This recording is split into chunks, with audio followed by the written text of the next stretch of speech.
Hey everyone, welcome back. Hope you guys are doing great. It's so flippin' hot right now in New Zealand. Obviously we're in summer and our summers unfortunately are really humid.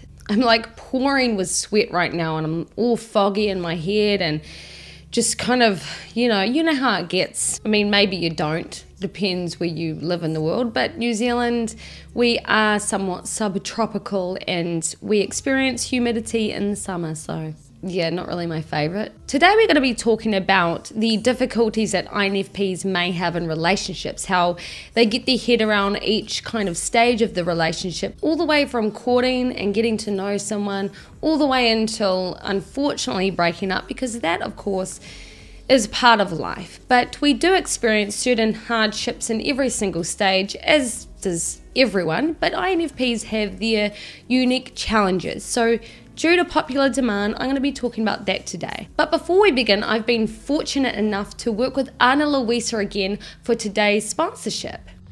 Get ready for Luisa's biggest sale of the year. It is the 2020 holiday sale where you get to enjoy Luisa's seamless end-of-year shopping experience with ready-to-gift boxes, personalized gift notes, and a speedy worldwide shipping.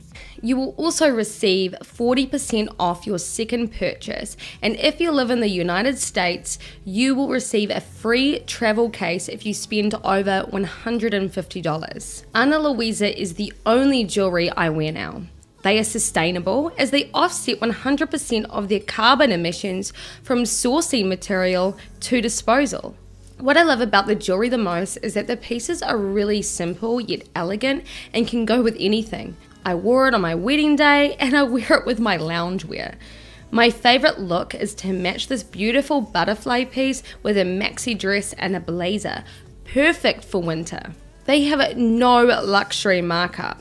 Their fair prices start at $39 and their quality is unbeatable. Not only do they use noble materials, but they also offer a 365-day warranty on any piece which doesn't meet your expectations. The link to these amazing deals are in the description box below. Get in quick while the holiday sale is hot and while stocks last.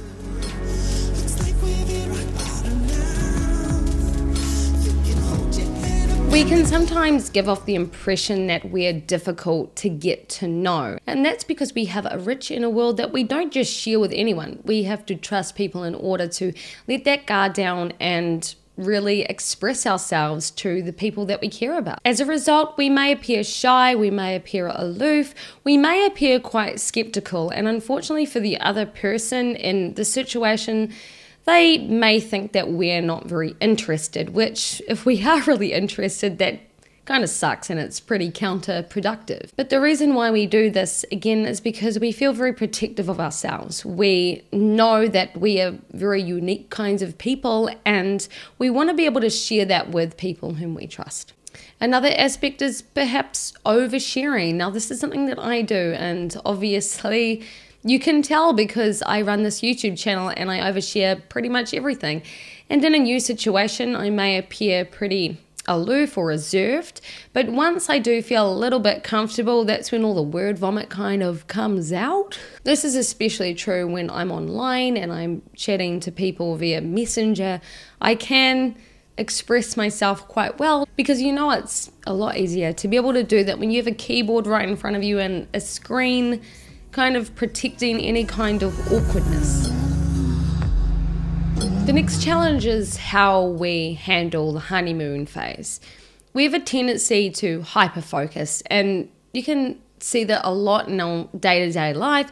When we're interested in a particular project or something of that sort, we live and breathe it, and unfortunately we wind up neglecting everything else in our lives. And this can also be true when we're in a new relationship and the honeymoon phase has kicked in. We may even put our new partners on a pedestal, which obviously this sets up unrealistic expectations for the other partner in the relationship and can perhaps maybe later on down the track lead to some kinds of disappointment.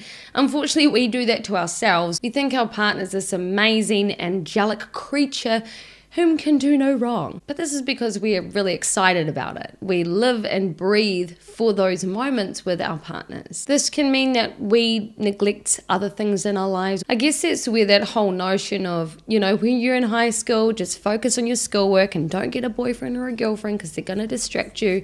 That's true for INFPs, but throughout their whole lives.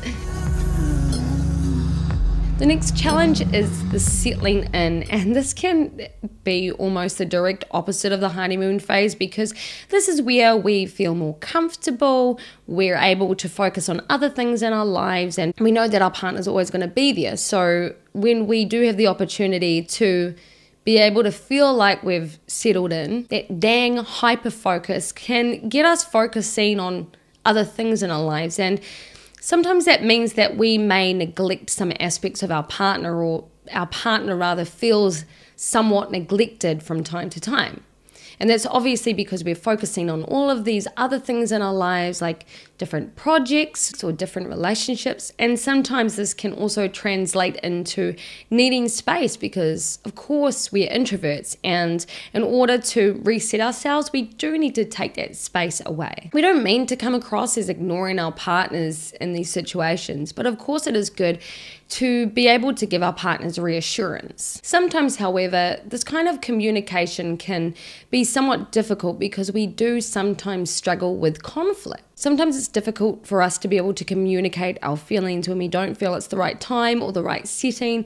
And sometimes we can come across as passive aggressive, and it's easier for us to be able to write a heartfelt letter to our partner when we're struggling with certain things. Other times in the situation of conflict, we can be quite emotionally volatile. We may experience our emotions very intensely because we are feelers. We do feel our emotions at a level that others may not really understand, and this can come across as emotional dysregulation. Sometimes when we feel something very, very intensely, we can come across as intense, and this can really overwhelm our partners as well. Having understanding of where our emotions are coming from, why we feel so intensely about certain things, will go a really, really long way for that INFP, where they feel understood and where they feel that they themselves as people, as individuals, are respected in the relationship.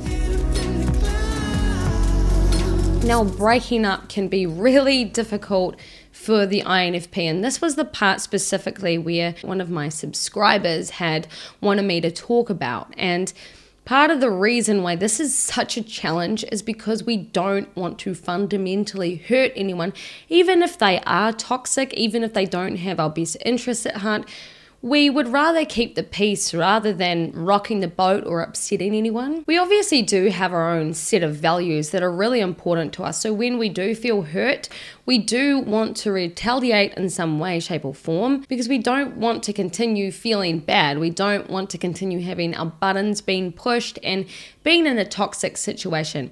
However, it's really, really hard to be able to navigate our way through those tough situations and to be able to make a definite call. This can also stem from the fear of the unknown. Like, what's going to happen next? Are we going to hurt this person so bad that they do something really bad to themselves? Does this mean we're going to be forever lonely? Does this mean that so much of our lives are going to change, and perhaps for the worst?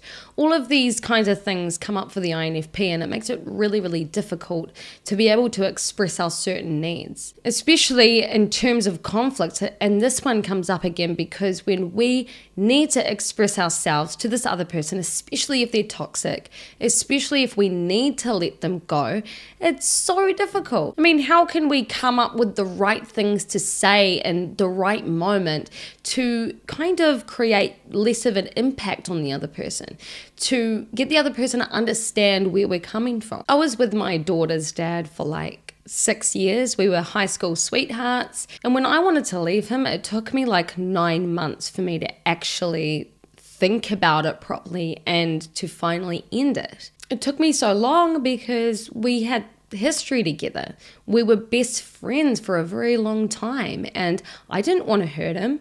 And even when it came to the moment where I actually had to do it, he didn't even believe me. In this regard, I had a strong enough reason to leave, and that was my daughter. And it was better for her that I did something for the both of us that I should have done a long time ago. But it didn't make leaving him any easier. In fact, I really hurt him. And to this day, I don't forgive myself for that. Like, it sucks. I have no interest in hurting anyone. Like, what's the point? And I think this is where we INFPs really have to think hard about it, because sometimes the thought of hurting someone winds up overriding how we feel about our own values. And this can mean that we wind up staying in toxic relationships. We wind up staying with people who are narcissists and who want to get the better of us because they know that we're empathetic. It really pays to be able to talk to someone if you have feelings of wanting to leave. If you're in a dangerous situation,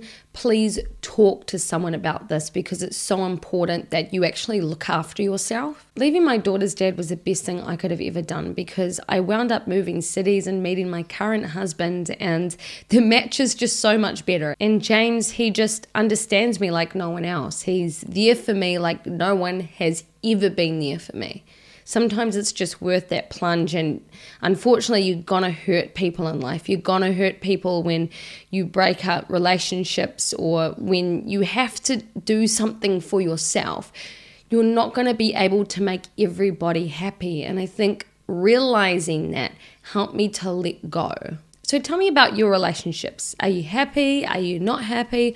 What are the kinds of challenges that you deal with? So this is my second to last video of the year. I will be taking leave just over the summer months because we are going away, and I just want to take a bit of a break to focus on my mental health. Remember to check out Luisa and their massive holiday sale for 2020. I think I'm going to be purchasing myself some more because I absolutely love them.